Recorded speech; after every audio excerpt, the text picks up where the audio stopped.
Welcome back, everyone. We're doing more script camp. This time we're looking at story foundations. So this is kind of going to be like one of those groundwork courses where you're looking at fundamentals of structure, pacing, and how to actually move us through a complete feature story. If you've been in other script camp classes before, or you've been through other boot camps, then maybe some of this will be recap to you. But we will also have some time today to look at some story questions that you guys are working on, or maybe even early versions of your outlines, or moving from your logline to your outline, which is kind of the focus of today. So even if you have been through these before, then the latter half of class will feature more interactive segments where you can share your work and get feedback. Let's go. We're part of Skill Camp, which includes many other servers besides Script Camp. Script Camp is our home base with over 5,000 members, but we have other servers too, like WordCamp, focused on novel writing, which has novel classes every Saturday from 12 to 2. We also have a bunch of other servers that you can see here, with new ones being added. Newest ones include Game Camp, which just started a couple weeks ago, and we're doing game design meetups every Wednesday at 6 p.m. We have other ones coming up as well. You can see we're starting Short Film Bootcamp December 13th, Fridays 11 a.m. on Film Camp. Code Camp Developer Lab starts December 6th, Fridays at 8 a.m. on that server. And we are frequently looking for, we're adding new guests, adding new instructors, and adding new activities, workshops, and groups. The newest group we just added was Young Adult and Middle Grade Writers Group, which meets, this was just yesterday, right? So it was Saturday at 10 a.m. Currently we're running beach camps. We're running 3 beach camps at once. We're running Feature Bootcamp, TV Bootcamp, and Novel Bootcamp, and those are going to be Friday, Saturday, and Sunday. The time slots are Friday 6 to 8, and currently that's going to become TV Bootcamp as of next week. We are going to run Novel Bootcamp 12 to 2 Saturdays, and this current one, this is Features, 11 to 1 on Sundays. We also have other events like Writer's Lab. Writer's Lab is twice a week, Friday 12 to 2, and Saturday 4 to 6, where you can bring your questions, topics that you'd like to hear more about, or up to 5 pages of your scripts for feedback. Okay, so for anyone who doesn't know, I'm the instructor at Script Camp, or the head instructor at Script Camp, co-founder with Nacho, and I do the feature, TV, and novel boot camps, but we have many other instructors and many other types of skills as well. Our website, I didn't mention it, is scriptcamp.net, so head to scriptcamp.net if you want to sign up for that membership and get access to everything that we offer here. But I am mostly a feature writer, mostly writing horror, thriller, and action features, with my newest one just set up an action IP in London. So the focus of most of my work is in those genres, but no matter what you're writing, you will be able to get some advice and help here, and these foundational, fundamentals of storytelling and structure and things like this will apply no matter what it is that you're writing. Okay, so schedule for this class. We were focusing this one on dark comedy, so last week we had a class on dark comedy. And we will have some time for you also to present pitches if you were working on a pitch from last week in the dark comedy space, ideally, though again, you don't have to be writing any one particular genre to be in these courses. But today we are looking at story foundations from logline to outline, and we're trying to finalize loglines and fill out sketchbooks this week. So sketchbooks, if you haven't already made it, I would just make it now. Let me just skip ahead a couple slides. So go to Google Docs and just make a new document and name of the movie sketchbook. And at the top of that, you want to just include fields for title, genre, logline, and comps. And by the end of today, if you can, you want to try to have filled out all of those, and then any other additional note-taking, research, collecting links and articles, or whatever else you think would go in your sketchbook. You can start on that today as well. I would always have the sketchbook open during these classes and be writing things down, writing down questions, ideas, and anything else that would help you with that writing project. So there's no actual specific format for things that need to go in the sketchbook, but it's just a place to collect your notes and ideas as you develop the story, flesh out characters, think of possible themes or big blockbuster moments, possible endings, snippets of dialogue, setting and story world ideas, photos, drawings, or just anything that inspires your writing. So don't worry about a specific format beyond just title, genre, logline, and comps at the very top. Okay, let's look at that overview. So we are doing story foundations this week. Next week, we're doing Crash Course on Writing One-Sheets, where you're going to take the work that you've done this week and expand that into a full page that takes us through the story of the whole movie. We try to focus on that more, or we have been trying to focus on that more in the past couple bootcamp sessions, just because that is such a common type of deliverable. The one-sheet is just, I think, maybe the most commonly requested. type of document from screenwriters. Most people would much rather read a one sheet than they would read an entire script if they have the option. So both at the early stages and even as you work through a script, it can be helpful to be working on this one sheet and use that to express the full vision of the story. And you can also use that to share with people that aren't necessarily even writers as well. If you're looking for feedback from people, maybe somebody that's a producer or a director or somebody even that's unfamiliar with your jargon or shorthand or anything else. The difference between a one sheet and the notes of your sketchbook are that the one sheet is intended to be read in a coherent, continuous way by other people. So that is that main challenge there, is making sure everything makes sense and is readable just on first glance. You don't want to include any placeholders or anything like that. So we're working on those in week 2. You can see everything else we have coming up. Week 3 is on scene work, and we're going to be finishing up scene cards. You're going to be starting pages on week 4, which is going to start December 15th, and from there you're going to be writing about 20 to 25 pages a week. So the first 4 weeks are all about planning, plotting, and building that really solid roadmap through the whole story. And then the second half of the program is all about actually executing, writing those pages, and trying to keep up by writing maybe 4 or 5 pages per weekday. Just a couple scenes per day will get you that script finished by February 2nd. Okay, so if you are hoping to join for the entire boot camp, you should sign up for membership. There's going to be a couple free weeks at the beginning of all of them. The first 2 to 3 classes are always going to be open to the public. But if you want to join us for the whole 8-week course, sign up at scriptcamp.net. And we have a couple of viewers on other platforms as well, which is great. So if you're watching on Twitch, Twitter, YouTube, or anything else, we'd love if you joined us on Discord. You can get the link by going to scriptcamp.net and clicking that blue login button in the top right. That should bring you right to our Discord page. Looks like Susan is joining us on YouTube. Hi, Susan. She has tons of loglines to pitch. All right, great. It would be a little easier if you shared them on the Discord, but we should still be able to see them on the YouTube comments. It just takes a little longer for them to show up. Okay, so anyone who was here last week, do you have maybe a refined version of your logline or a up to 3-minute pitch for your dark comedy projects? Or maybe another logline for something else? We'll start with the dark comedy people from last week, just in case anybody has refined and worked on their concept and is ready to present it now.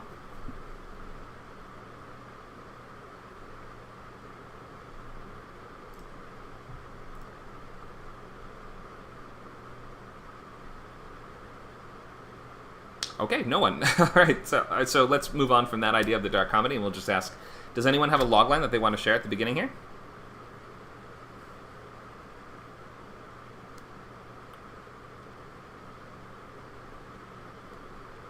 Luke says, I have a dark comedy logline different from last week. Okay, let's take a look.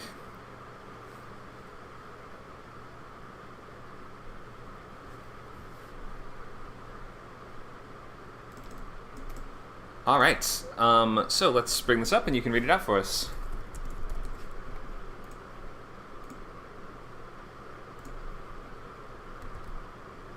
All right, are you ready, Luke? Yeah, this is a horror comedy slasher. The Resurrectionist. When an actor playing Jesus in an Easter play is accidentally killed in a mock crucifixion, he returns 3 days later to slaughter the teens responsible. That's pretty well phrased. I think I get the basics, but let me just ask a couple questions here. So, an actor playing Jesus in the play is accidentally killed. I totally get it. He returns 3 days later to slaughter the teens responsible. Yeah, we're sort of... Okay, so we're doing like a revenge slasher kind of thing. Is the main character the Jesus guy, so we follow his point of view the whole time? I don't think so, but I don't have a main character yet, so I'd have to flesh out like the different teens and their motivations and everything, sort of fill out the sketchbook. Right. But really, we're not tuning into a slasher movie for, Alice or Harry or Sally or whoever. We're tuning in for Voorhees or Krueger. So that's true, but I guess just writing it without including that human protagonist does make it sound like that this is your protagonist, when I think you're saying it's the villain. Right. Okay. So it's a good... Yeah, you're right that you have expressed the hook pretty clearly here. The hook is that in this slasher, the slasher is... I guess, does he do Jesus-type stuff? Is that how he's, like, walking on water to murder people and stuff like turning their blood to wine and stuff like that? That would be pretty hilarious. Yeah, I think definitely something along those lines. Okay. So I think it's a funny concept, and definitely feels like there is a movie here. I think that you will just, although you're right that that's not the main draw of a slasher story, is not that protagonist. We still do need the protagonist for the purposes of the logline and to understand like whose journey are we actually following. Because if you just give us the hook without actually telling us what that story is, it'll be difficult to understand the sort of vehicle by which we will experience that hook, if that makes sense. Like, we kind of need to know who is going up against this character, what do they have at stake, why does this matter for them personally, and all these other things. Like, and it's a great spot, especially if you're doing kind of a religious satire, which it seems like is in your wheelhouse, that you can clarify how your main character has some kind of relationship with this concept. Is the main character like the most religious person ever who maybe they caused this accident and now they feel like they need to repent for it? Or is the main character an unbeliever who now is being confronted with evidence of the supernatural really existing? Or things like this. So those just create very different character arcs and like experiences of watching them. So I think nailing down that main protagonist is still going to be the main thing to do here. All right. But the setup's clear. Got to fill out the sketchbook. Got a bunch of other projects I'm working on this, so this one might take a seat on the back burner. That's okay. I would that's something about, maybe it's the phrase is accidentally killed. That kind of makes it sound like it's no one's fault, but then you say to slaughter the teens responsible. So was it an accident or was someone responsible? I guess you're saying maybe it was a negligent accident. They were responsible due to negligence. Okay. So when blank and blank fails to do the blank, that causes this guy to be killed, I guess is the point. Okay, so you're close. Yeah, I would just try to frame that, especially if the main character is the one who's primarily responsible. We're hearing somebody's mic sound here. If you could mute that, thank you. Especially if your main character is the one who's primarily responsible for that accident. Like, rather than saying it was a bunch of people's fault, if it was specifically one person's fault, perhaps then that would cause us to understand the story differently.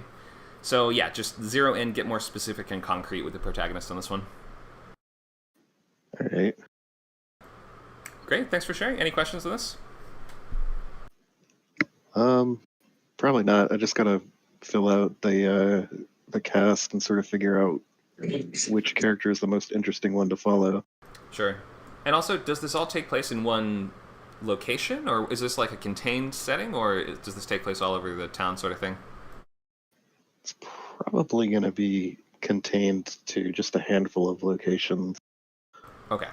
Because this seems like the sort of low-budget slasher that might even be all in one church or something like that, or like all in one community center or something along those lines. That would just make production, easier.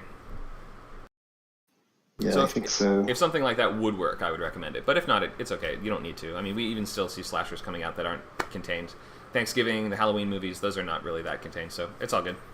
It's going to start in a location, then we're going to have, like, the intro being the 3 days where they're in multiple locations, and then we're going to come back to that main location. Ah, okay. If there is a really central, important location that's key to understanding the hook or something like that, I would include it. But if it's not that central, then it doesn't matter as much. That's just a church. Okay. It's not that important. Okay. Well, we'll wrap up with this one for now. Thank you so much for sharing. Hope that was helpful. I think so, yeah. All right. Looks like we have a couple more log lines to look at. This is easiest if you're able to speak out loud and answer questions, but I will do my best even if the writer is not here.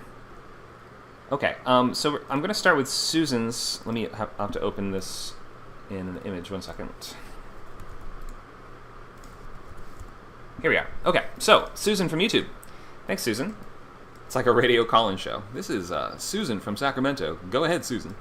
All right, a group of writers heads to a famous house that was connected to A group of writers heads to a famous house that was connected to infamous murders and found themselves getting freak accidents and fight to escape, learning there's no way out. Okay, so this, I think you've done a good job kind of clarifying what the contained location of this story would be. This sounds basically like I guess this is also a slasher, perhaps? It's kind of a little bit hard to tell. So for a horror story, if that's what this is, the hook is the threat. So you might want to do a little more to clarify what actually is threatening the characters. Just saying there's no way out just kind of says they're in a dangerous situation, but it doesn't clarify what is there a monster? Is there a killer? Is it a whodunit? Like what exactly is the threat here? That's usually key for understanding horror. A group of writers is not a protagonist, so you need to get clearer on whose story is this. Just a group of teens or even a couple is not a protagonist. We see this all the time in loglines, but you have to clarify who is this. Pick an adjective and a noun. The job is a good place to start, but you don't have to pick that. A neurotic writer or something like this, as if, all writers aren't neurotic, but you get the idea. You want to pick adjective, noun that gives us a clear picture of who the main character is, perhaps who they are at the beginning of the story in terms of what are they struggling with. That's why we see so many. An alcoholic detective has to take down the bootlegger that kidnapped his wife, or whatever it is, right? Because it's like, you use that adjective noun to clarify why this is the right protagonist for this story. They go to a famous house that was... So you're shifting between present and past tense, which is a problem. You want to stay in present tense only. A group of writers heads to a house that is connected to infamous murders, and they find themselves experiencing freak accidents and fighting to escape, learning there is no way out. Okay, so instead of saying learning there's no way out, you will want to probably use those words to clarify what is it that they're actually up against. So we have a sense of who is the protagonist and what makes them unique and suited to this story. What are they up against? And then finally, I guess the stakes would be the next thing to highlight more clearly if you can. I guess you're saying they're being killed one by one sort of thing by what seem like accidents, but it just isn't really clear why that's happening, so it's hard to actually assess what the stakes are. Or what you mean even by saying there's no way out. Are they being magically kept there? Is someone just murdering them as they try to leave, and it's kind of like a Agatha Christie type and then there were none type story? I think you'll need to get a little more specific before we start to see what the actual genre appeal of this is and which genre this even fits more clearly into. To me, it sounds like either a slasher, a whodunit, or some combination of those. Hope those comments help. Thank you so much for sharing that, Susan. Let's look at Taylor's Seen Not Heard.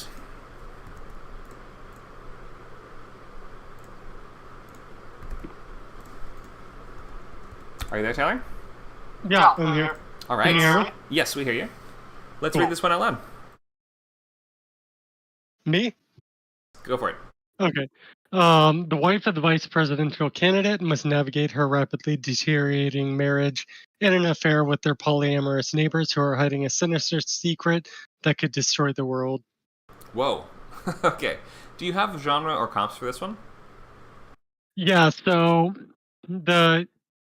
it's definitely an erotic thriller or psychological thriller. Um, right now the comps would be, and it's gonna sound like really stupid, but like Closer, which was like a Julia Roberts, Natalie Portman movie from the early 2000s, meets E.T. And I guess like the more appropriate would be like Closer meets Arrival. Okay. So there's aliens, is what you're telling us. Yeah. The wife of the vice presidential candidate must navigate her rapidly deteriorating marriage and an affair with their polyamorous neighbors, with their, meaning the neighbors of her and the vice president, who are hiding a sinister secret that could destroy the world. So she's trying to, by navigating an affair, you mean trying to keep the affair secret, right? Yeah. Okay. Because I guess navigating an affair could mean a couple different things potentially. I guess normally you would think like I'm concealing an affair, but in any case, so does she want out of her marriage, or is she trying to stay in it while maintaining the affair? No, so she does want out of it, but like I've written like some scenes so far, and basically the only person who is aware that he does want out of it is her husband's campaign manager, and he basically threatens her and is like, if you divorce him during this campaign, like your name is going to be so dirty that you're never going to be able to do anything meaningful in your life again. So he convinces her like um like you've got to stay in this marriage for at least the next 4 years. Okay, I see. And so is she sort of seeking this affair out as like an escape valve from that? She's like under all this pressure from, I'm forced to stay in this marriage. She's looking for some sort of escape from the constraints that she's in, something like that? Yeah, so like some of the early scenes I've written is like he just sits around all day like doing absolutely nothing. Just basically being um like somebody's wife, and that's all she is. And then like he sees these new neighbors like moving in and becomes obsessed with them, kind of like starts stalking them a little bit, because he sees like he can see like looking through the window, like kind of watches their relationship, and um like then learns they're polyamorous and starts an affair with them. Okay. So you might want to, like, I guess, just rather than saying that you say this character must navigate this relationship and this marriage, but it's not really clear where that pressure is coming from until I clarified just now. So you might want to think of putting up front something like, cracking under the pressure to remain in her loveless marriage with the vice presidential candidate. A blank and blank woman must. Does that make sense? And therefore, you can also define her sort of separately from the VP, even though I get that you're saying that's part of the problem is that she only feels defined by that relationship to the VP. But like for the purpose of the log line, she doesn't have to be. So it might be, especially because like you want to attract you want a big name actress to feel like it's a juicy role in things like this. So even just like an adjective noun feels a little better it feels like that will be a more meaningful role than just the wife of the VP candidate. Did you see what I mean there? Yeah, definitely. Okay, so I get what you're going for and why you've clarified it like that, but I would start with the problem. Because you tell us she must do something, but you didn't start with the problem, so I guess I was wondering, why must she do that? Why doesn't she just leave him? And then, I understand there are certain pressures associated with dating a U.S. politician, especially before the candidacy, but if you clarify that she's sort of being threatened into it, and then as a result of that starts the affair, then we have a stronger sense of both what the problem is and a better sense of cause and effect. Got it.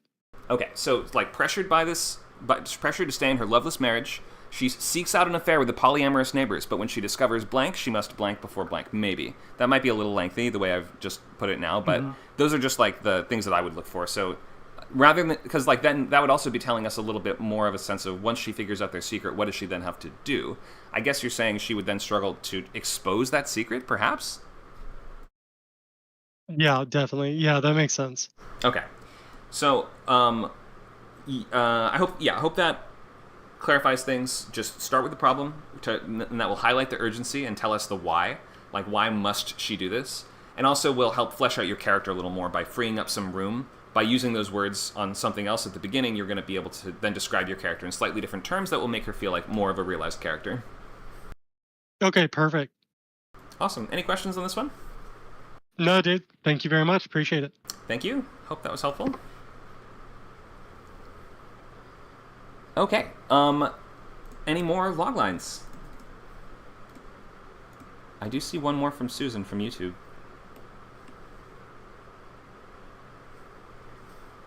Okay, we'll do one more from Susan, and then we'll have some time later if there's any more. And I'll just have to read this out. Okay, so a vampire. So I'm guessing this is a horror movie, probably. Let's find out. A vampire was ordered to kill a cheerleading zombie and fall in love instead. Okay, so this is an interesting setup for a romance, kind of like a Tim Burton spooky romance kind of thing, perhaps. But we have to stay in present tense to begin with. And it's great that you're telling us the main character's a vampire, but if you give us maybe just a little bit of a sense of who that vampire is or why this matters or why they're the right person for the story, again, it's going to come down usually to an adjective. A reluctant vampire, a brand newly sired, like a newly sired vampire, an aging vampire, a decrepit, horrible, monstrous vampire. Like any of those descriptors will help us understand the story differently. A vampire with self-esteem issues, a vampire that's desperate for love. Any of these things will help. So she is ordered. Why is the vampire taking orders, I guess would be my first question. Not to say that you have to go into a ton of detail in the background of the vampire council or whatever it is, but just it's like something we're wondering. Who gives orders to a vampire? I guess there's not something in vampire lore automatically that seems to answer that question. And because there's not a sort of built-in answer to that question, I think we're just wondering, what do you mean? So a vampire is ordered by the vampire's boss, or vampire lord or clan leader, something like that, to kill a cheerleading zombie. I'm not even sure exactly what that is. Is that a cheerleader who was bitten by a zombie and now continues to cheerlead even after being a zombie? Normally after someone's turned into a zombie, they no longer can do human stuff. So I'm just kind of not sure what you mean exactly by this, unless this is some sort of world where everyone's a monster. Maybe it's like, what's it called? What were those dolls? Monster High, like those Bratz dolls where just you have the Frankenstein girl, the zombie girl, the vampire girl. Maybe it's a world like that, but I wasn't quite getting that from the logline, so maybe if you can clarify a bit more. And the vampire falls in love with the zombie instead, or I guess you're saying they both fall in love with each other. They are in mutual love with each other. But the question is, after that happens, now what? So even in this one sentence, you can give us this idea of what must the character do? This word must is really commonly used here. It's not that you have to use that word, but it just is usually the best word. So when a vampire falls in love with the cheerleading zombie that he was or she was ordered to murder, they must now do what? Escape to Mexico? Or, are they fleeing the country? Do they have to kill the vampire clan leader in order to gain freedom to choose the romance as they please? Do they have to, get married by the Friday the 13th, or else they'll turn into stone? Just help us understand, after they fall in love, then what is the movie? What is the story? You have to kind of suggest the trajectory of the rest of the story. Hope that's helpful. Thank you so much for submitting that, Susan. Okay, so same things that we're looking for in any loglines are things that we're looking for in your dark comedy loglines, but especially in comedy, we are looking for a logline idea that just sounds like it will be funny. If you can make someone laugh with just a logline idea, or just the logline itself, then you've done something right. Or if they sort of snicker and can kind of get what is funny about it, then that is an ideal situation for a comedy story. So, loglines, we remember, are going to be distilling that conflict into one sentence. They are suggesting visual action, like we are watching people do something, and we get a sense of what they have to do even after that inciting incident. So when this happens, now they must blank. Usually we say they must blank before blank. That's telling us the rising, or the ticking clock, or the looming deadline, or whatever it is that's adding more pressure and urgency, which are really key to making a feature logline work. TV loglines don't need as strong of a sense of pressure and urgency, because remember, a movie's only one story that can only happen this one way, one time, and a TV show idea is more like a setup for situations that could unspool in almost unlimited episodes. Loglines are important because they persuade people to read your script. A better written logline is simply more likely to be read. It's easier, so it makes it easier to share with other writers or with potential readers. It also serves as that compass during the... Oh, here I am.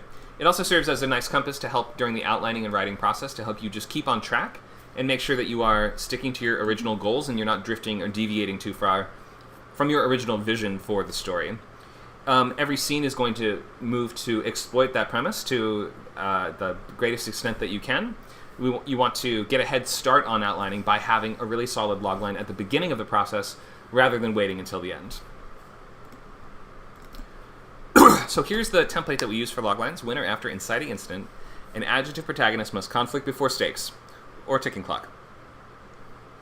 You don't always have to use this. And if you have a great logline that doesn't look like this at all, that's fine, but usually these are just the questions that we're wondering. Inciting incident is the event that kicks off the story. Everything is a result of that, or sort of dominoes that fall from that first push, and will go on towards moving that essential action of the story forward. An adjective protagonist, again, tells us who your character is, usually in terms of who they are at the beginning, and you might kind of juxtapose who they are with the action that they need to undertake. If you say something like, a cowardly janitor must now clean a slime monster made of trash, or something like that, we'll get, okay, so by defeating this monster, he's conquering his fear. I don't know why, I guess he has a phobia of trash or something. Terrible example, but hopefully you see what I mean. We're looking to connect that description of the character with a situation that feels like it will uniquely test that character, or it will draw something out, like it will put that character in a situation where they are forced to either change, or maybe they will struggle against that change, or they'll be going up against their greatest fear, or they'll have to do something that's almost impossible for them. If we're dealing with someone who's terrified of something, a guy has phobia of snakes, needs to fight giant snake, is like an easy way of thinking of this. So, a well-written logline also provides us a head start on our story beats. Let's look at how we can do this. So if we start with adjective protagonist, that's telling us what's happening in our intro sequence of our plot structure. Usually the first 10 to 15 pages of a feature, up to 20 pages for a really long feature perhaps. But in any case, your protagonist's normal world, they're in a kind of stasis, they're waiting for something to shake them out of it, whether they know it or not. It could be that your protagonist is perfectly fine in their stasis or thinks they're fine. There's a couple examples of that where the character, like think of something like The 40-Year-Old Virgin, where the main character seems to think he's basically fine, but at the same time we see there is certain things missing from his life, and he's unhappy in certain ways that he hasn't acknowledged yet. Or it could be that your character is actually fine in their normal life, and the catalyst is therefore going to be something that disrupts or jeopardizes that normal life. And most of the story is going to be about them trying to get back to that regular world. A lot of horror works like this, where it's like, we're just a bunch of kids hanging out at the beach until blank thing happens, and we're just trying to get back to normal, and of course mitigate the damage that's being done by the killer octopus or serial killer or whatever it is. A serial killer octopus, perhaps? That's a freebie. So intro section tells us adjective protagonist. So if you've chosen an alcoholic detective, in the first 10 pages we're going to open with him, and he's at his office and he's passed out in a pool of bourbon when someone's banging on the door. And it turns out it's the landlord looking for the rent, and he's been drinking too much, so he doesn't have any money. So we see, okay, we're starting to establish not only is the character an alcoholic, but these are the problems that it's causing in his life because of that. Or maybe he loves it. Maybe he loves being an alcoholic. He's like, I never want to change. This is perfect for me. I'm in my element. I'm thriving. I think we have yet to see a noir detective that's really just loving being a sad, miserable lowlife. That would be kind of funny, actually. Anyway, so you've got your intro section. First 10 to 15 pages, you're establishing adjective protagonist, whatever that trait is. And you may find that if the first 10 to 15 pages don't make a good vehicle to actually showcase that trait, you may be expressing it in the wrong way in the logline, or you may need to pick a slightly different trait or combination of adjective and noun by which you do describe that protagonist, because you have to choose those things kind of carefully. You're choosing that, you can alter the logline as you work through the story, but you can define a person in lots of different ways, right? You might think of a person that is both an obsessive detective might also be a reluctant mother, right? Something like those are the same person, but in terms of what connects them to this conflict, we're looking for the thing that's the most viscerally relevant, the thing that seems like it will be the hardest for them, and that will be the greatest uphill challenge for them to face.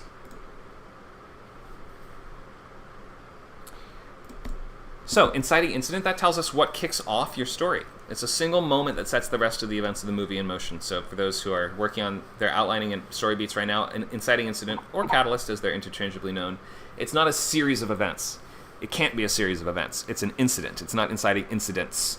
So it's one thing that happens that forces the protagonist out of their stasis and shakes up their normal life. Now, as a result of a strong catalyst, your character has to take action. It's a call to adventure. Things have changed. And if they have to take action, doing nothing could be their response. But as we're going to clarify throughout the trying the lock sequence up to your break into two, sometimes this is called debate in like Save the Cat structure, or refusal of the call in Hero's Journey. This is where your character, now that it's been proven to them they need to take some kind of action, they're usually going to try to avoid taking that action to the best of their ability. We have some mics that are unmuted. If you guys wouldn't mind clicking that mute button, the gray microphone. Thank you. Okay, I'm going to have to server mute. There we go. All right, so your character is usually going to, once the catalyst has happened, it's either going to provide a great opportunity for the character if they don't like their life, or it's going to provide a threat to them if they do like their life. So either way, it requires a response, either to take advantage of an opportunity or to prevent something really bad from happening. Those are basically the two options. It's either a good catalyst or a bad catalyst. And once your character actually struggles and wrestles with that choice throughout the trying the lock sequence, this is usually going to be, well, our first response. Think of the obvious or easy things that most people would try to get out of going on that journey. That's why they call it refusal of the call in Hero's Journey, because if it was an easy journey that anybody would just take right away and doesn't require any preparation or any work beforehand or saying goodbye to anybody or like any of the stuff that just makes it feel important, then it probably isn't going to be a strong plot for a movie. Movies aren't about easy choices or simple journeys. So I would think, even if it's something that obviously somebody would want to take advantage of, the trying the lock sequence is a great place for doubts to be raised. If the catalyst is, I found a big briefcase full of $10 million, holy crap, this is the best day of my life. Trying the locks is a great time for your character to go, wait, but is somebody going to be looking for this? maybe I should talk to a lawyer. You know, we try the obvious stuff that anybody in the audience would try. So then by the time we hit your break into 2, your character is ready to take a journey that that is sort of beyond what the audience would try. I hope that makes sense. How trying the locks is a great place to sort of work through those easy solutions that the audience goes, well, of course I would do this, and your character then tries that, and it doesn't work, or we see they're not capable of it, or they're not ready for it, or the world isn't ready to let them do it, or something like that. So don't neglect trying the locks. It's actually like the most fun part, or it can easily be one of the most fun parts of the whole movie, and it reinforces and amplifies the difficulty of the journey that is to come. Movies, again, are not about easy questions or simple conflicts or easy journeys. Like, we have to be testing the character and putting them through this crucible of the story at every stage. So that's here's this just the summary of what I just went into. Don't neglect it. It makes that break into 2 feel better. The main character sort of has glimpsed that doorway into Act 2, but now we need to try various locks that are locking that door. And some of them are going to break, some of them you're going to need to pick, some of them you're going to need to melt with a blowtorch, etc. That's just all an extended metaphor. Hope that makes sense about trying the locks and breaking into 2. I'm going to just check the chat and see if there's any hands raised or questions really quick. Taylor, are you raising a hand, or is your mic just left open? Oh, no, like I have my mute button on my headset. Okay, all good. All right, if there's no questions on that, we will keep going. All right, so next parts, we're looking at conflict. So must conflict before stakes. We talked about this word must a little bit, and even in Taylor's logline, this word came up, or I had some questions around that word because he used it totally correctly, but it does mean that, like, the word must implies a strong rationale. So you have to not only make sure that it's clear what the character has to do, but also why. And that's why a lot of the time a problem I'll see with a logline is somebody starts with the effect and then gives us the cause.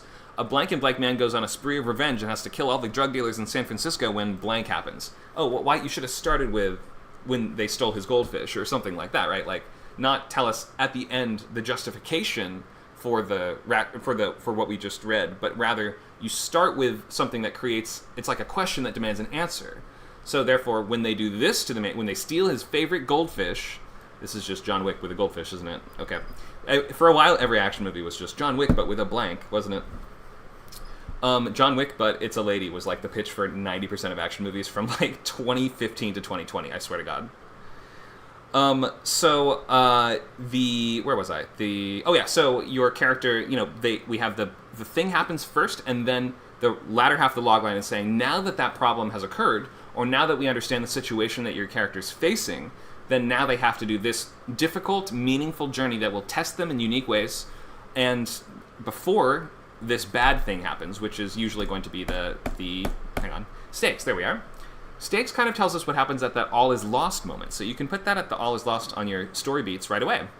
All is lost tells us either your character either fails at that point. They either fail at the goal that's spelled out in the logline, or it seems they are on the verge of failing at that thing. They don't actually have to lose, but usually the all is lost is where it's going to be, oh no, we lost a member of our team. We lost the mentor. We lost Gandalf. We lost Obi-Wan. How could we possibly beat the bad guys now? It seems we are on the verge of failing at the overall goal of melting the ring in the volcano to save the world. So the before the stakes sequence is a great time to make it seem like that thing is either definitely going to happen, or for that thing to simply just happen. If the whole story is, we need to clean up the house before mom and dad get home. That's like I don't know if there's ever been a movie around that concept that feels like maybe more of a sort of a sitcom style plotline, but kids have a big party. Mom and dad are coming home early from the big trip. Now we only have so long to clean it up before they get home, or else we're in huge trouble. Well, the or else we're in huge trouble part, that tells us what the stakes are, and that also clarifies what's going to happen at that all is lost moment. Either mom and dad get home, or mom and dad it seems like they're on the verge of getting home, and we have like no time left at all. Like maybe it's something like we expect the whole time they have to take a flight to get back home, but it turns out the flight was delayed, so they took a train instead. So they call when they get to the station, and they're like, "Hey, we'll be home in 5 minutes." Oh no, all is lost. How could we possibly win because of this? The teenagers all have a big fight, a big breakup between each other. They're not going to be friends anymore because they don't want to get in trouble.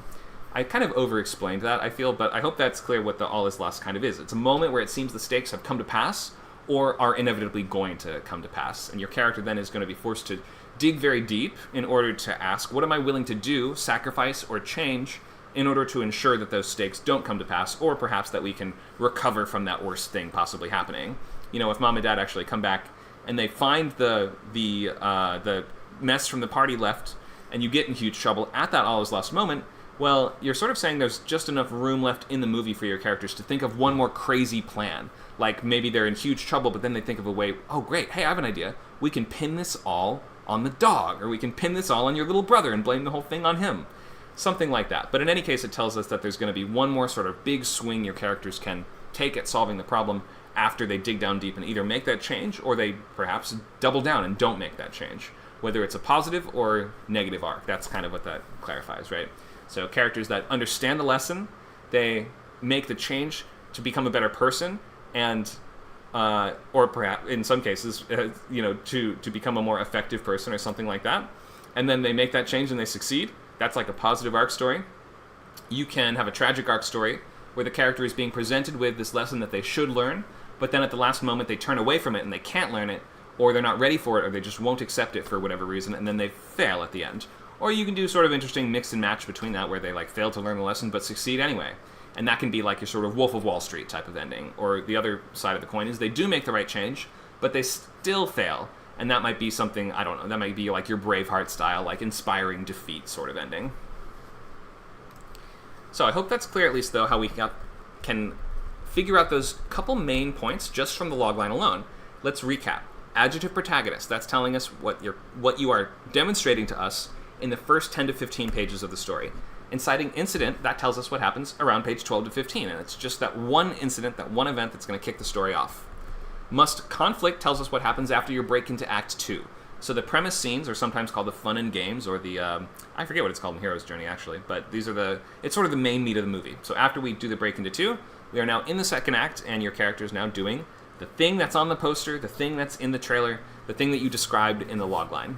So you know that's going to be taking place at roughly pages 30 to 50 of a 90-page script. Obviously, the conflict is going to persist all the way through the end, but like the main meat of them dealing with that problem head-on for the first time is going to be the from break into 2 to the midpoint. And then last, the stakes tells us what's happening at All Is Lost.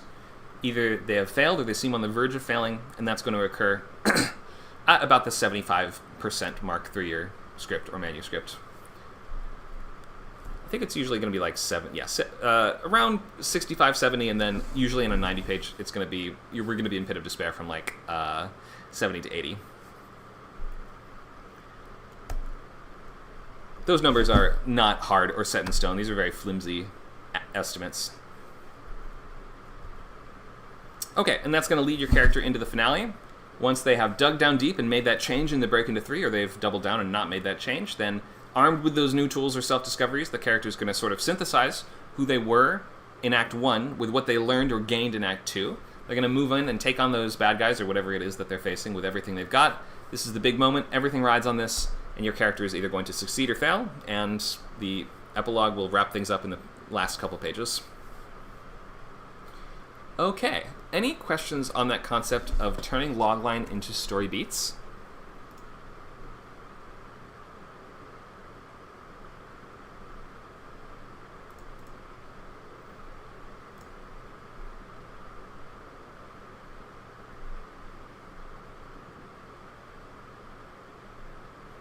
Becky tells us, in Hero's Journey, fun and games is Road of Trials. Okay, good to know. Thank you for that. Okay, if there's no questions, we'll just move right on. So it's this is a day where you can share your loglines and premises in the chats, whether they are connected to what you worked on last week or if it's just brand new. Then we'll have more time to do some workshopping and feedback today. We're on our first week, so this is I'd always rather work with the people that show up on their ideas and the specifics of figuring out and breaking those stories and solving those problems, rather than just going over slides. So if you have it, feel free to share, even if you feel it's not totally done, or it's even in an early stage, you're not sure exactly where to take it, or you have a couple different log lines you're trying to choose between. Anything like this, you should definitely share. Okay, so feel free to post those in the chat. I'm going to go over a couple tips as you post them. And then I will check the chat in just a moment. Ace says, I have a title and logline. Yeah, that's great. You can share that. Thank you. All right, I'll come back in just a minute. So, tips for loglines. Stories with high stakes, conflicts that are primal, fitting the genre, meaning life and death, love, friendship, revenge, any of these things that can be sort of universally understood. Loglines that imply the size of a story, so it doesn't feel like it will be a huge miniseries or a TV show or like a setup for unlimited episodes, but rather it is one story that can only happen one way, one time. And almost always, it's going to be the most important events of that character's life so far. They could always have more adventures after the story, but most movies are the most important pivotal events in that character's life that turn them into sort of who they need to be. We're looking for loglines that feel visual and dynamic and about people doing stuff, not about people sitting around thinking about stuff or contemplating or coming to terms with stuff or anything that is a purely internal process. We need to know what we are watching characters do. Your story should also imply that the primary action will be tracked through that action with a sense of tangible goals, so we know what your character is working towards, and it helps if there's some sort of benchmark, or if you have, like, if you say your character's trying to get revenge on the kingdom that betrayed her. It's a little simpler if you say she's trying to get revenge on the 7 people that betrayed her from that kingdom. I guess I'm just... I'm reading too much Joe Abercrombie right now, but that is just what comes to my mind in terms of a list can make a really nice set of tangible goals for your character. Or a destination on a trip. Rather than just they're fleeing from an oppressive government, it could be something like your characters are fleeing to find a sort of promised land or some sort of new home for themselves. So there is a sense of destination. You want to imply urgency and immediacy as well. Movies feel like they need to happen. Like it's not an event that could happen pretty much whenever, or on a lackadaisical schedule, or with a sense that your character could walk away or abandon this goal and nothing would change. It should feel like if you don't do this, or if you fail, very bad things will happen for you and for within the scope of your genre. So in a middle grade type of story, your best friend being mad at you and getting in a fight with you might be huge stakes. If we're in an action movie, your best friend getting mad at you is not really as relevant as you might get blown up by a missile. So we're often looking for some element of the familiar mixed with something fresh and unique. Those just make the easiest stories that kind of bloom in the mind and suggest high concept premises. It should be clear the story has an audience if you can. Again, one can only happen once in one specific way. Your character is also uniquely suited to that journey. We shouldn't really just be writing a guy needs to solve this problem. It's not just a guy, it's a guy struggling with blank. Or it could be rather than a guy, a father, or instead of a father, a boss, or instead of a boss, something that just clarifies their role, their skill set, their expectations, their limitations, or something that just makes it clear why is it about them? Why couldn't it be about anyone? Your character is also going to need to feel like they have an arc that's built into the logline. It's helpful if it's if it's an arc that seems to almost be self-answering, like question and answer, like the guy who has a fear of giant snakes. A giant snake breaks into his house, and he needs to kill the snake to save his family from the giant snake. And on the basic arc of that character, we will watch him overcome his fear of snakes. That's like the simplest version of this ever, and it may feel a little down the middle if you express it in such simple terms. I call those sort of shark movie pitches sometimes, because often the pitch just turns out being, when he's attacked by a shark, Surfer must fight the shark before he's eaten by the shark. It's like, okay, that situation is almost so simple that you might need to dig a little deeper into something that makes that feel more unique, like a surfer who's recovering from a major career-ending injury or something like that. Might just make it feel like there's some sort of interior resonance to this, rather than just being, when a bad thing happens, the character must fight that bad thing before the bad thing gets them. It helps to understand what the importance of the internal journey is, as well as the stakes of the external one. But the tricky part of this is a lot of what you're doing is implying that internal journey. You wouldn't want to include in the outline, therefore he overcomes his fear of snakes to save the day. That's built in. We understand that through you just arranging and writing the logline in a clear, coherent way. Hope that makes sense. Last of all, we have a hook. So as we were looking at in Luke's, for instance, the hook of a slasher movie is the killer. The hook of most horror is the threat, whereas the hook of a thriller is more like the situation the characters are in, though sometimes that situation is a direct byproduct of the threat. It just is kind of a fine line at times. But in any case, maybe some sense of irony or a newer, surprising point of view. The top script from last year's Blacklist was Bad Boy by Travis Braun, which is a thriller from the POV of a dog. That is so unique and interesting, and it's masterfully done on the page. So having an attention-grabbing premise plus masterful execution is basically how you get on the blacklist. Some variation of interesting mashup of familiar elements might be useful here. If you say it's like these stories that you know, but from a different POV, or set in a different time period, or in a different, like it's like a samurai movie, but in a sci-fi world, or something like this. I think we've seen a few of those. But just ultimately that sense of this meets that, some sort of built-in irony, some sort of built-in element that makes us laugh for comedy, or something that seems inherently scary for horror.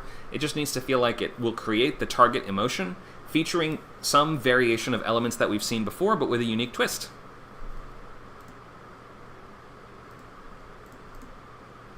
Okay, we don't need to look at any more log lines for the moment. Let's just let's see what we have in the chat. Okay, we have one from Ace and one from Shane. We will start with Ace. Okay, can you hear me? Yes, we hear you just fine. Go ahead. Okay, so I'll get started. So, the working title of this is Mind Reader. Think of it as Death Note, but in a drama. And the logline, a struggling basketball player gains a book that can read his controlling best friend's mind. What's the price he's willing to pay? All right, thanks for this. And in the chat, am I correct that you're saying this is a short, not a feature? Yes, that is correct. It is a 10-minute short. I've actually shared this idea in the group, in the server before, but I was doing some further work. I've been doing some further reworking on it, one of them being the logline. Okay. So, in terms of loglines, for a short, you don't even really necessarily need one. And we would approach it maybe a little bit differently. For now, I can definitely respond to this and give you some ideas on it. But yeah, you don't even have to bother writing one for a short for the most part. Definitely I don't, but I think it helps, like, at least, like, maybe, like, give people a grab, if you will. Yeah, for sure. Good idea. Okay. A struggling basketball player gains a book that can read his controlling best friend's mind. What price is he willing to pay? I have a different question. What problem is he trying to solve? Well, the idea that he's trying to solve for him is, I'm getting tongue twisted. But essentially, his problem is that his friend is very controlling over him, and he wants to know why. What can he do to make himself better? And when he receives this book that allows him to read his mind, he can't help but pry into basically go into his privacy just to fix what ain't broken in the end. Is he struggling at basketball? Yeah, he'll basically be struggling at it because he's not really into it like all that much. Really, it was his friend that kind of just threw him into that situation when in the end, he's just not the greatest at it. Wait, he doesn't even like it? So it seems like you're setting up one problem and then you're answering another. You're saying... I'm sorry. That's so let me just ask some questions. So if you say a struggling basketball player, that sounds like you're setting up a story about someone who's trying to improve their game in some way, or somebody that is like struggling to be a better player. And then you say he gains a book that can read his best friend's mind. We didn't understand at the beginning that his controlling best friend is that the reason he's struggling at basketball? That's what I was trying to get at, yes. Okay. That his best friend is very controlling. I should have probably clarified that, or at least the way it was written. That's okay. So yeah, start with the problem before you give us the answer to the problem. So a basketball player struggling with blank and blank, or I'm having a little trouble understanding how having a controlling best friend would make you bad at basketball, though. Well, it's really more so he's. The idea that I basically had with this is that he's basically saying, "Oh no, you are good at this. Like keep it what this side of like what we like, and I'll stick to this side of what I like." Kind of a mentality. I'm still not quite understanding. Is this mostly about your main character trying to get like free of an abusive relationship, or is this about him trying to get better at the sport? Basically, yes. It's essentially about trying to. It's basically about waning friendship. Okay. Does it matter that he's a basketball player then? Do you need to include that in the logline, or is there a different term you should be using to describe the character, do you think? That's kind of where I'm at. But that's actually part of the reason why I want to present this, actually, because I'm actually kind of a bit at a crossroads with that. And that kind of goes into, unfortunately, the outline for it as well. I mean, that's different, but I'm just saying, like, with a log line, that's why I kind of need to do it for it, so I can give a clear idea what exactly the character's and like hobbies, I guess you could say, and how it fits into the story. That's something I'm kind of having a struggling time with right now. Okay, so it may be that you just need to try a different term to define the character. If you say, especially if you're setting up the problem to begin with, you may even want to spell it out a little more to the point where it's like, stymied from his academic pursuits by his best friend, who insists, or by his party boy best friend, or something like that. I hope that makes sense. I know that's bad phrasing, but something like he feels that he needs to hang out with his friend all the time and go to parties and drink all the time, and as a result, he is, struggling in school or not able to keep up with sports or things like that. I could understand how that was maybe the controlling friend was getting in the way of his life in that respect. But in that case, the basketball is almost just like a side note. It's not the main point of the story, right?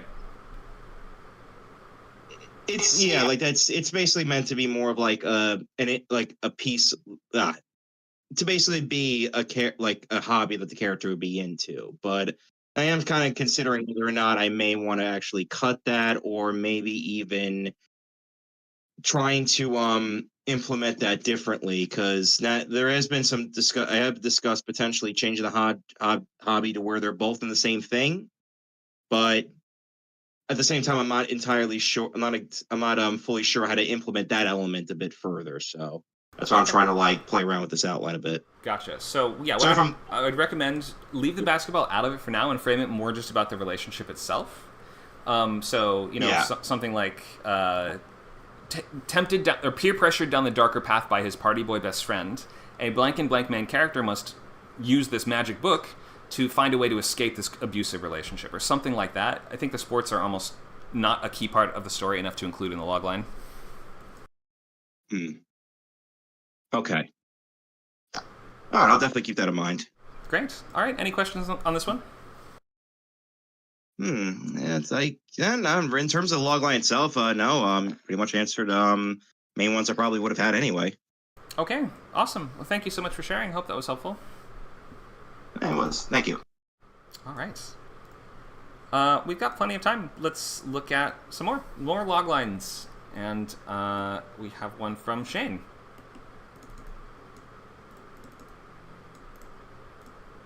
Yeah, how's it going? Hi, going good. Let's read this one. Whenever you're ready. Yeah, so this thing needs a lot of work. You want to read it? No, why don't you take the first swing at it? All right, Channing Tatum is murdered at the Oscars. Trapped in the Dolby Theater, the actors are given instructions to kill each other, which allows them to find ways for them to escape. However, these self-absorbed, self-centered actors are not going out without a fight. Okay. This is the end meets murder at the Oscars. That's a hooky premise.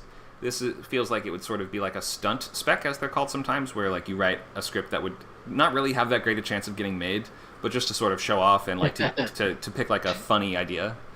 So you can definitely do it. I get that. So when Channing Tatum gets murdered, trapped in the Dolby Theater, the actors are given instructions to kill each other.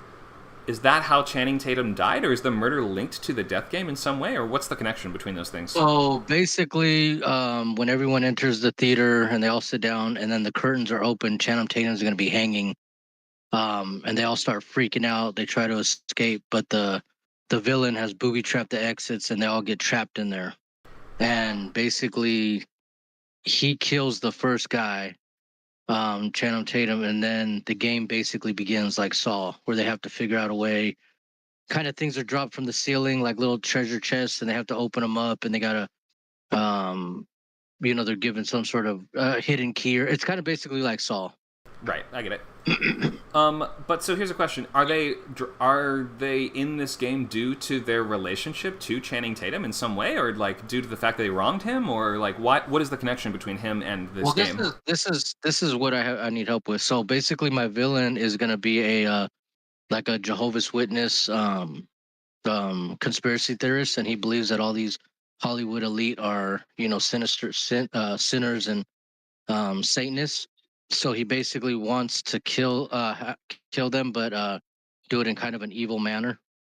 But so what I'm trying to suss out is Channing Tatum core to the story in some way, or why would you mention him in the? Like, does he just happen to be the first victim of this, or is everything linked to him? Yeah, he's just the first victim. He's just the first victim. Okay, you probably don't mention him in the logline then. That makes it sound like the whole thing revolves around him somehow. Do you see what I mean? Oh, okay. Got it. Right. So if that just is one of many victims, you're just telling us a scene in the movie. You're not clarifying the premise itself. So you definitely would mention him if it was like if they had to figure out who killed him or something like that, or they have to figure out what's our connection to Channing. Or it's so weird to call him a first name basis, just call him Channing, but whatever. So I would start by just removing that entirely. That's just like a scene in the movie. So trapped in the Dolby theaters, and like pick a protagonist as well. It's cool that you can write scripts about celebrities as characters, you totally can, but who are we following? Like, which celebrities are there? You mentioned this is the end, so is it that kind of group? Is it like our Seth Rogens and our like the Apatow kind of crew, or who is it? Exactly. Yeah. Exactly. It's them. Okay, so we have like Danny McBride, we have Emma Watson probably in there somewhere, just because we have like basically just the cast of This Is the End. Correct. Okay. So pick a main It's character. gonna be like a dark comedy. Yeah. Yeah. Got it. Okay. So the main character of This Is the End is Jay Baruchel, though. So you just need to clarify. And the central relationship is him and Seth Rogen. They're best friends, but they're sort of drifting apart. Like, we have that core relationship there, and it has that focus of character. Despite the fact there's a big ensemble. Yeah, there's Jonah Hill, there's Channing Tatum, there's like tons of different people in it. Michael Cera gets impaled in it. It's a fun movie, but focus on so we know whom we're actually following and what their investment in this would be. So we know, like, why does this matter to them personally? Or perhaps even, is there some sort of mystery they're trying to solve, or is it just a kill or be killed type of situation? Kill or be killed. It is, okay. So in that case, we're trapped in the Dolby Theater by a crazed, not quite a fan, I guess you're saying, like a crazed an anti-Hollywood conspiracy theorist, basically. Yeah. And then this character must struggle to escape, but you'd want to describe them in such a way that we kind of understand, like, why them? Like, why are they going to be uniquely tested by this? Are they trying to repair a broken friendship, and then they end up in this situation where now they have to kill their former friends? Or is it like, you might just want to tie that character a little more closely to these events so we understand the interior connection to this scenario. It's not just like, well, why would this be different if it was about anyone else? Got it. So those are some questions that I was wondering right off the bat. The setup of it almost sounds like this is all contained in the theater. Is that right? Correct. That's a great idea. So contained setting works really well for horror, thriller, and slasher type stuff. They're given instructions to kill each other, which allows them to find ways to escape. So I think that I would try to condense this all into one sentence and one coherent thought. So something a little more like when they are forced to kill each other, blank and blank character must do blank to escape. We would understand that they're going to be finding ways to escape. You don't really have to tell us that you don't have to add that in. That's kind of built into the concept, I think. Okay. So, but I totally get the concept of self-absorbed, self-centered actors or something like that. So maybe your character is someone who tried to like leave the Hollywood life and now is coming back to a reunion or something like that. Or, if the whole point is it's a satire about self-absorbed actors, then maybe you have a character that has some sort of clear stance on that, or they are the most self-absorbed, self-conceited actor ever. It could, what is it like? I don't know, DiCaprio or Tom Cruise or someone like that. Well, it was kind of gonna be what I didn't know who to pick, but I was gonna pick one of the characters. Like, he's so self-absorbed. He's kind of upset that Channing Tatum was the first one to get killed, and he's always been like jealous of him, and he's always getting the center of the stage, and now once again he's there at the center of the stage, and he's kind of like a twisted guy, and like, why is this guy always, getting noticed first type of thing? So wait, sorry, who was it? Who was the person? What was that? Who's the person you're talking about now? Well, I don't know. That's what I'm saying. I don't know Oh, these okay. characters in the movie that well to like just pick one of them. But and then plus that you don't know when you make a screenplay if Hollywood's actually going to pick them or like you said, even if it's going to get made. Yeah, So it's kind of hard to just use names, you know. Right, but if you're doing this sort of movie, you just have to be specific because you're saying it's going to be celebrities, but we can't imagine. Well, it'll just be any celebrity. Like it's a totally different movie Right. if it's a Seth Rogen as the lead or if it's a Tom Cruise as the lead. Right. I was thinking that one boy you just said the skinny the skinny white boy that was in the bathroom getting a blowjob and doing all that cocaine. Michael Cera? He's in is that who it is? Yeah, Michael Cera. Yeah, I was thinking of him. Sure. Yeah, Being he'd be a fun lead. jealous and like self-absorbed, yeah. That could definitely work. It's the sort of premise he would definitely do as well. He's into weird stuff. Yeah, exactly. He's no weird. Okay. In the movies he's this, right? Yeah. I don't. So that's the thing. In real life, we don't know what they're really like unless you're friends with them. So you have to kind of just pick a personality and stick with that and make it up and like say this version of him that I've constructed from interviews and behind the scenes footage and whatever else. You get to decide. So just make bold choices. And that Go ahead. and that was the thing too is like I was kind of gonna make it to where like these Hollywood actors start questioning themselves, like when are they really feeling or when are they acting? Like they spend their whole life acting. Like when are they even really being honest or being real? Like if you spend your whole life acting, it's got to be hard to transition, you know? Yeah, that's a good question for sure. So strong premise. I like the idea. Once you get more specific, it'll be clear what the actual tone and what the arc is going to be of the main character a little more. And Okay. But you've got great limitations and walls and ticking clock and everything else. I get the basics of famous actors trapped in the Dolby Theater, forced to fight it out. Is this like before the Oscars or during the Oscars? It's during. During. Okay, so is that the time frame of the script too? They have to, maybe it's like they have to survive until the Oscars are over, basically, or something like it would all take place within that. Is it 3-hour span? No, it's gonna be, you know, it's almost like Saw where they once they start escaping and getting closer to escape is when it ends. I think only maybe a couple are gonna be able to escape, the rest die or turn on each other. I see. Gotcha. Okay.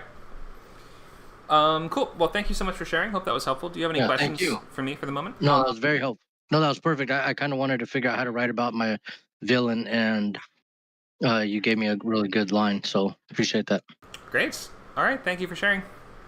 Okay, thank you. Okie doke. I see a question in the chats. I'm just joining now. Is it okay if I jump in with a logline? Yep, that's totally fine if you're just joining us. We have the rest of this time. I mean, I have other slides I could do, but I'd always rather just give feedback on loglines and get people pointed in the right direction and give you a boost in that direction so that you're all set up to start outlining your movie. All right. Let's go to the next one. Becky. Hello. Hi. Also, this is a project me and my husband are thinking of doing together. So it's not entirely my idea. It's kind of both of us. So it's called Man's Best Fiend. Whenever you're ready. When an abused and bullied boy rescues a stray puppy, he's found a new friend for life. But as people who harm the boy are turning up dead in horrific ways, he must prove he isn't the killer while stopping his dog best friend from killing people who don't deserve it. And we're kind of having a debate between, is the dog some supernatural thing, or does he think it is, but it turns out it's actually just a dog, but it's not killing them by like ripping them up, it's just a little puppy. It would be things, this way it's like horror comedy, it'd be things like I mean, the cliche things to think of are things like knocking them into a like giant blender, or you know, they're up on the roof and knocking the ladder away. But you think of like other things as well, you know, setting up these. It's just a dog that set up all these like elaborate traps. Whoa, traps. So it seems like a couple different distinct directions to take it. I want to just look at this. So to begin with, you can definitely combine this into just a single sentence. When an abused and bullied boy rescues a stray puppy, he's found a new friend for life, but as people who harm the boy are turning up dead in horrific ways, he must prove he isn't the killer. So when an abused and bullied boy, or you could probably just pick one of those. When a bullied boy's new puppy turns out to be a man-eating monster, something like that, he must stop the dog from killing people who don't deserve it. something like that will just, scrunch this down to one single sentence. But the comedy comes from the fact that it's a dog that's not like eating them like how you'd expect a dog to eat them. Like you expect a dog to like attack and bite, but actually, they're being discovered like being shot or stabbed, and the dogs managed to set things up, or they've broken their neck, and it's because the dogs arranged them to be able to fall off a ladder or things like that. That's pretty crazy. I didn't get that from the logline though. I guess because that's kind of a complicated idea. So you're saying a dog is killing people through Rube Goldberg style traps? That's like normally you say a dog's killing people, we're gonna imagine he's biting them, I suppose. There was a movie with Judy Greer. What was it called? That's very close to this premise. It was just called something like, where is it? Let's search for Judy Greer dog movie. It was called Marmaduke comes up. It was called Good Boy. There's actually like 3 movies called Good Boy. Anyway, so this premise has definitely been done. But in that movie, it was like, he looks like a normal, nice little doggy, but then he can like transform and like devour people, basically. It's usually off screen when it happens, if I remember correctly. So I think what you'll want to do is clarify what exactly is happening and how it makes it unique and different from other stories like this. So it turns out the dog is like a genius? Is that what you're saying? Or is there can you explain why it can do that, or why it's smart enough to pull that off?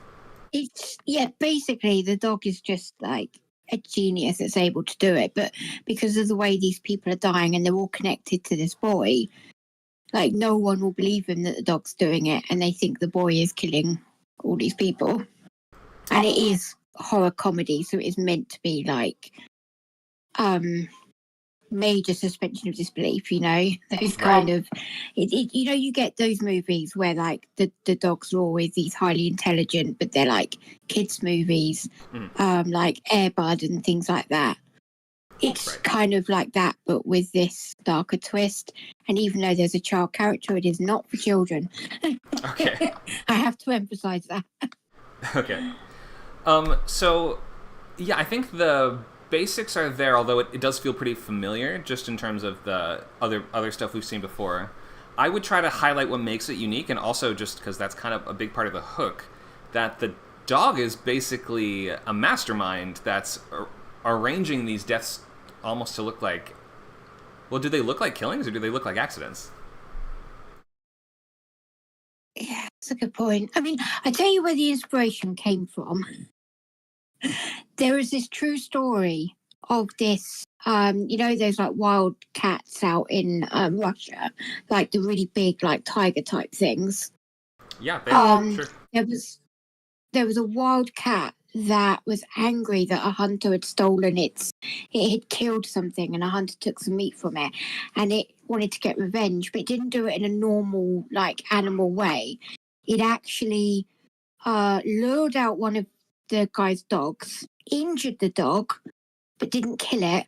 The guy then during the day went out to look for his dog. It planted the dog in his cabin and waited so that when the guy came back and heard the dog whining, he would run into the cabin. And then, and this is the really bizarre part, obviously it pounced, but when people went to try and find him, they found two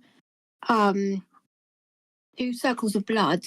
One of them was all of his like body that had been, ripped apart, not eaten. And then the other one was his head that had been skinned.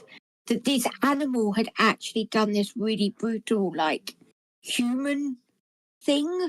Mm-hmm. And I suppose I kind of want it to be like that, where it looks impossible to be an animal, but it's an animal. So not necessarily that they ripped apart, but like that kind of, this looks like a sadistic serial killer, but it's not what it is. It's just a serial killer's an animal. Right.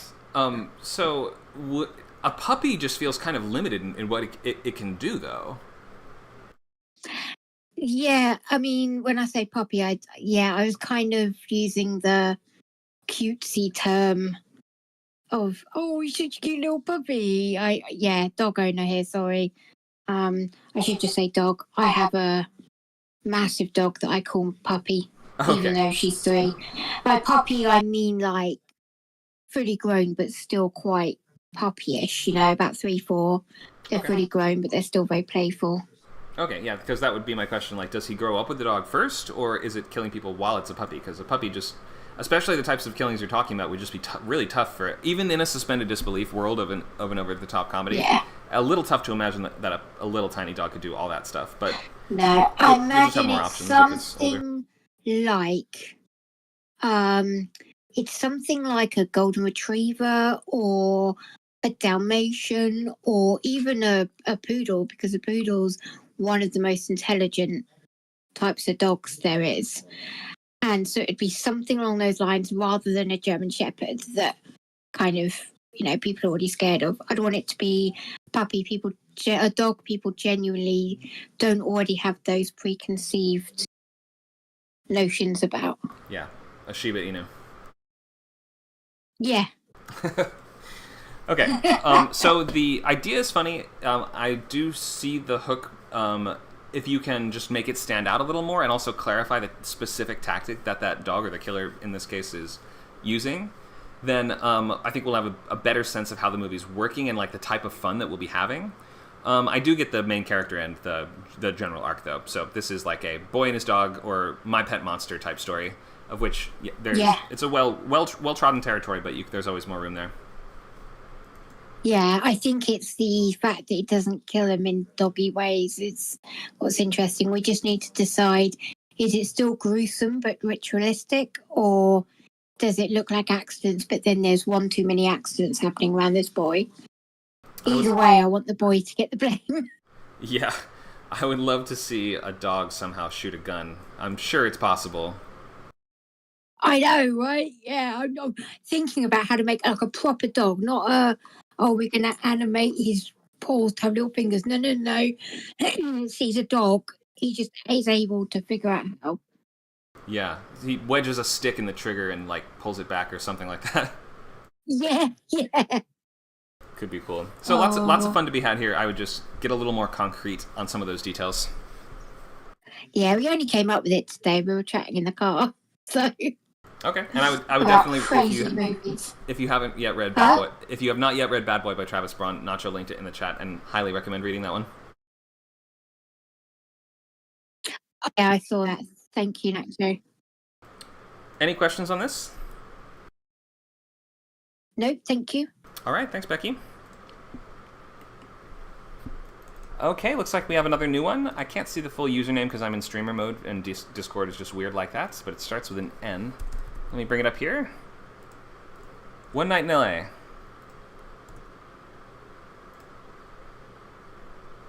Okay, are you able to speak aloud and read your logline for us? Yeah, can you guys hear me? Yeah, it's kind of quiet. Let me turn up your volume a little bit. Yeah, sorry, I have phones. I'm sorry for that. Okay, no problem. Go ahead. So, one night in LA, followed by a magnetic storm, 5 Caltech studios, time travel, 90 days in the future. They soon realize they only have to kill their own selves, or they will vanish forever as two selves. Okay, thanks for that. I'm actually having a lot of trouble hearing and understanding you, but I can read the text at least. I'd recommend maybe trying to join on a different mic or maybe use a phone or some sort of different device just to be heard clearly. But we can use the text as much as you want. Let's take a read of the logline again. So, is there an extra letter here? One Night in LA, is that the title of the movie? No, it's just a typo. Oh, it's just a typo, okay. Yeah. One Night in LA, swallowed by a magnetic storm. 5 Caltech students time travel 90 days into the future where they already exist. They soon realize they only have 10 hours to kill their selves, or they will vanish forever as two selves cannot exist in the same reality. Okay, so you don't need to include the just one night part. We assume this happens like you don't need to start a story by saying one day this thing happens. You can just say this thing happens. So swallowed by a magnetic storm. So you'll want to clarify who the main character is here, because 5 people is not a protagonist. That's a group. So you'll need to tell us who is the main character in terms of adjective and then noun. So it could be, I don't know, it could be a personality trait, Could be something they're struggling with. It could be something in their past that connects them to what's going on. But just be clear about who is the main character of the story. They time travel 90 days in the future, and they have to kill their current selves, or they will vanish, as two selves can't exist in the same reality. Well, first of all, it must be an alternate dimension, because if they left their current time stream, then they wouldn't be in the future, right? This is just one of those crazy, like, obviously we could talk about time travel questions all day long, but it does to me seem almost like it would have to shift over to a different dimension. Otherwise, if you had gone into a wormhole, you would not have lived out all that time and been existing still in the future. We don't have to think about it too much, because I know it's tough to... There's an alternate dimension, you were right. Oh, it is? Okay, got it. So they go to another reality where they still exist. Having 10 hours to kill the version of yourself, I totally get that. That is compelling. Or they will vanish forever, as two selves can't exist in the same reality. Okay, I wonder how they find that out, but that's okay. You don't have to spell that out. So yeah, to begin with, make this one sentence. Focus on a protagonist and help us understand whose story is this. A group of people. It's not a group's story. It's one person's story, and all the other characters around them are kind of like an extension or a way of amplifying that A story. You can still have other characters, but we don't really need to worry about them in the logline as much. We're wondering, what is the character arc for the hero here? And then they only have 10. So rather than saying they realize they only have 10 hours to blank and blank, it's usually a little stronger if you say they have only 10 hours to... Well, I guess that's kind of how you say it, but they must kill themselves, or they must kill the other versions of themselves within 10 hours, or else they will vanish forever. You may not need to actually explain why specifically two selves can't exist in the same reality. Maybe you just need to point out that they need to kill their future self, or else they will vanish. I think that's probably enough. So, hope that helps. Finding the protagonist will make a lot more of this fall into place and become a lot clearer. It's a little tough to give notes on right now just because there isn't that point of focus. Let me ask you, did you have any questions about this? No, I think that's pretty clear. Thanks for the feedback. No problem. Thank you so much for sharing. Having to murder your own a copy of yourself is always great drama in a sci-fi. Thanks for sharing. Becky in the chat says, "Don't pick time travel. My number one rule." It's not a rule. It's my dire warning to most people. Don't write time travel. Just don't do it. You're gonna regret it. If it's, I don't know, within your first 10 scripts that you've written, it's gonna be a nightmare, especially in revision. Even after 10 scripts, it's a nightmare. It's even worse once you are... I had to help out a friend while he was getting notes on a time travel feature from a studio, and like everyone has different ideas of how time travel works. It's very difficult to keep everyone on the same page, and it's just like, you're in a minefield. It's tough, especially in draft after draft after draft. Anyway, if you love it, if you're passionate about it, you can write whatever you want, but I just warn people, be careful with time travel. Alright, that sounds like I'm like Doc Brown or something. Be careful with time travel, Marty. Alright, so here's a new logline from Mario. Do you have a title, logline, or comps for this one, Mario? No comps, no anything except for the logline. Not even a genre? Genre is mystery. Mystery, okay, thank you. Go ahead. After witnessing his partner get headshotted by a phantom gun, a philandering federal marshal must figure out how his lover framed him before the plane lands, and he becomes powerless evermore. Okay, thanks for this. I'm having a little trouble understanding. I might need to ask a couple questions. What is a phantom gun? Or non-existent. I changed it from phantom to non-existent, or invisible. Invisible gun, or like it's like a mysterious invisible gun, like or a gun he can't find. Is it a gun that's doing gun a kill, or was he shot by an invisible? A gun he can't find.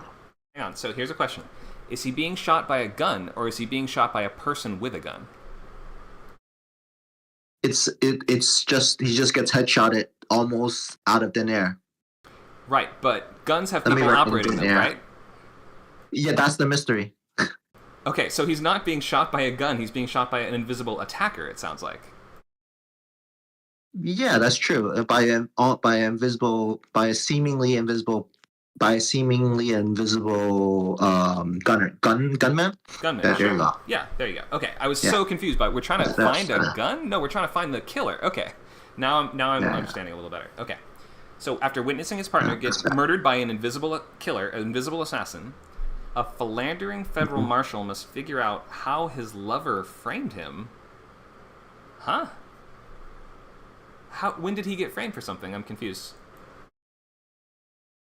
After the killing of his partner, he gets blamed, and they think that he did it. So I wanted to add the hook of the invisible gunman, right? Hook, but I also didn't want to put that into the context. So I wanted to put them both together at the same time. That was the goal.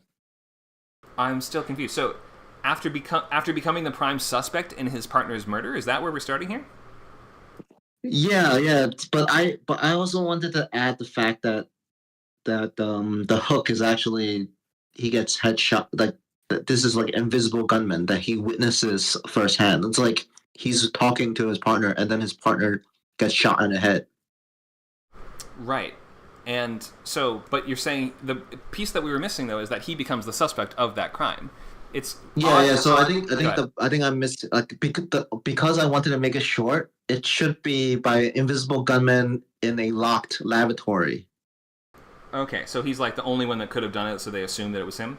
Yeah, but then like I assumed that we would be talking about like, too long, so then I took it out.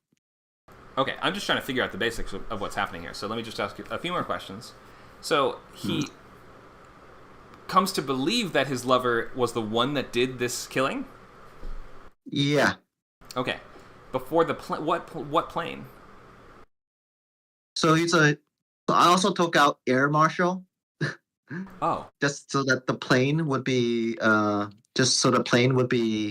so the plane would actually infer it, but I'll put the air marshal back in. Oh wait, is the whole story taking place on a plane? Yeah, the whole thing takes place on a plane. Oh. So before the plane lands is the indicator. But we don't know what plane you're talking about. And if you said air marshal, that would be clearer. But federal marshal can mean a couple different things. So I think that. I took it out, but I guess I have to put it back in. Okay. Yes, I think so. And what does becomes powerless evermore mean? Before he gets arrested. Okay, that's a much clearer way of framing the stakes. Becomes powerless. That sounds like a wizard is stealing your life force or something like that. I am writing some fantasy on the side, so. Okay. But in any case, so before he gets arrested for this crime, right? Is his lover on the flight? Yep. She is. Okay, great.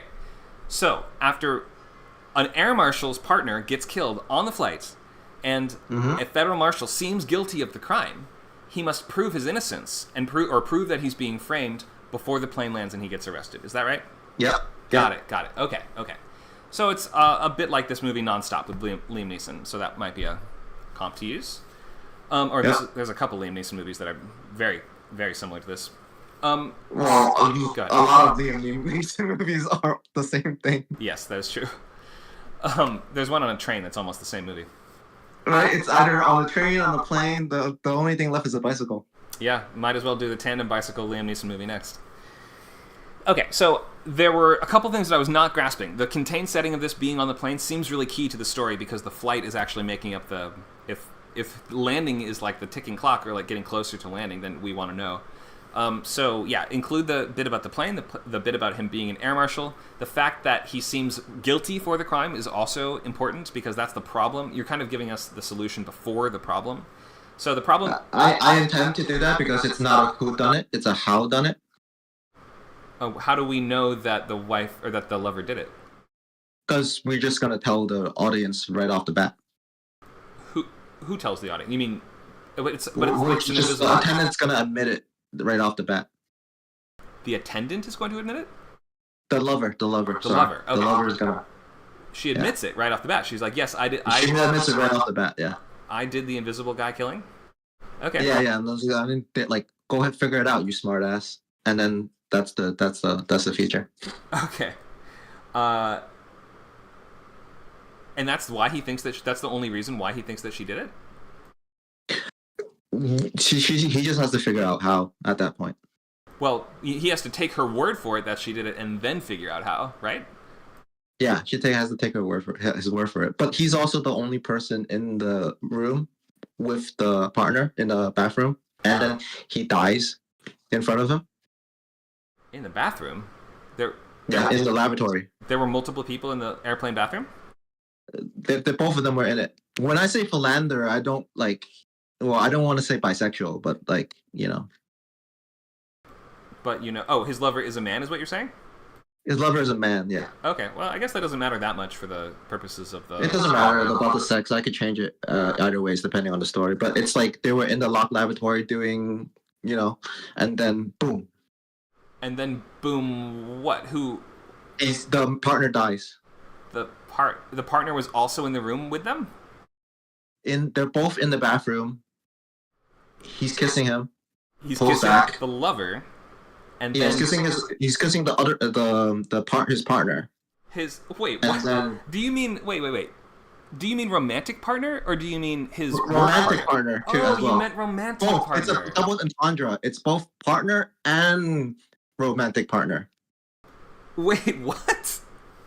So, he's dating he's a philanderer, right? That means he's cheating. He's a cheater, right? He's cheating on the flight attendant with his partner, and then his partner in the lavatory gets his head blown off almost by an invisible gun. Okay. By a seemingly invisible gun. Okay. I didn't get any of that. So I thought you meant his partner as in the sense that detectives have partners, like air marshals might have partners, but you meant actually air marshal. It's both an air marshal partner and a romantic partner. Okay, so he's dating his work partner, and the flight attendant. And the flight attendant. Okay, so the lover is the flight attendant? Yeah. Okay. And yeah, I guess he would seem pretty guilty if they were literally in an airplane bathroom. There's no room for doubt as to who that could have possibly been. So I get that. Yeah, so I don't feel the need to hide the mystery of who done it because there's already so much in it. Well, who done it is also very much in question. How could a third person even fit into the bathroom is another question we have. There's no third person. Like, that's the mystery. Who's the third person? Or where's the third person? He can't fit. Okay. So there's a lot going on here. I had to ask a lot of questions to get to the basics, but I think I understand now. But you may want to use different terms here. Like partner is very ambiguous. Like I don't need to add that. It's just like a mystery, right? Like if I had the locked room and the murder, then that would be perfectly fine. I feel. I didn't understand any of the nuance or uniqueness of this story. But I don't need the uniqueness. I just need to promise the genre, right? No, a logline is trying to suggest what makes your story stand out and feel unique. Of course you're trying to communicate that. Why wouldn't you? Isn't the locked lavatory like enough for like beginning? The specifics of the relationships are really core to stories like this. So yeah, that's true. Yeah, so I think clearing that up is going to be really key to understanding this. It's going to be a long time. Okay. Well, I hope that's helpful for now. Did you have any questions? Yeah. I'm good. Yeah. All right. Thank you for sharing. Yeah. All right. So we are getting towards the end of our time. We can stop for any questions on anything we've talked about today. Or we have time for a couple more log lines. Does anyone else have one or want to ask about any of the topics we covered?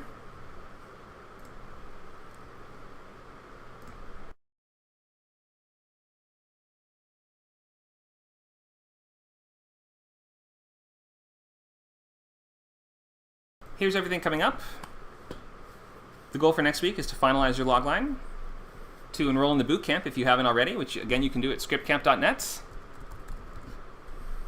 Sign up for unlimited membership that includes access to every class on every server, writers' labs, genre groups, swaps, readings, and video library access. So you'll get recordings of 3 years of classes that we've done here on ScriptCamp. Using your logline, your goal is going to be to break your story into beats using the tactics and tools we talked about today. You can bring your work to Writer's Lab if you want extra help one-on-one or to ask questions or topics about other things in the craft. Your goal for next time is also to read a pro script from beginning to end, ideally related to your project in the same genre space if you want. It doesn't have to be, but just make a list of scripts you want to read from Blacklists or from other professional sources, and I would read 3 scripts a week. That's the minimum I recommend. I guess the actual minimum is 1 a week, but like I would really aim for more like 3. Take notes, write down questions as you go through. Try to pay attention and read really carefully. Mark down where the act breaks are, where's the midpoint, where's the all is lost. keep track of the structure as you work through it.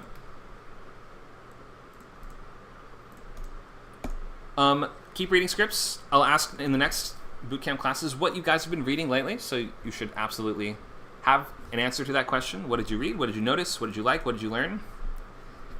Here's, again, the overview of everything coming up. Next week, we're doing Crash Course on Writing One-Sheets. And we're starting pages on December 15th, writing 20-ish to 25 a week, finishing the script by February 2nd.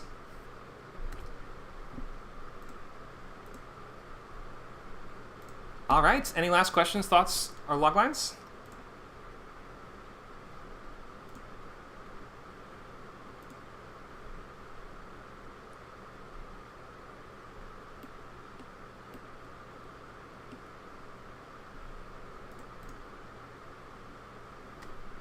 All right, if not, then we can wrap up for today. It's my birthday, so I'm going to the movies with my friends. We're going to watch Heretic at AMC in Hollywood. Looking forward to that. Hope you guys have a great rest of your weekend. We have Script Swap later today at 2. We also have a bunch of groups today. We have poetry. We have short story and fantasy at 2 o'clock, 5 o'clock, and 6 o'clock. I think I have those right. Let me know if those are not accurate group hosts. But there's plenty happening on the weekends here at Script Camp with new groups and workshops being added all the time. So we hope to see you guys at the next one. And sign up for boot camp so you can be in the next classes. Next week is going to be meeting December 1st at the same time, 11 to 1 next Sunday. And we're going to be looking forward to working on the one-sheets for your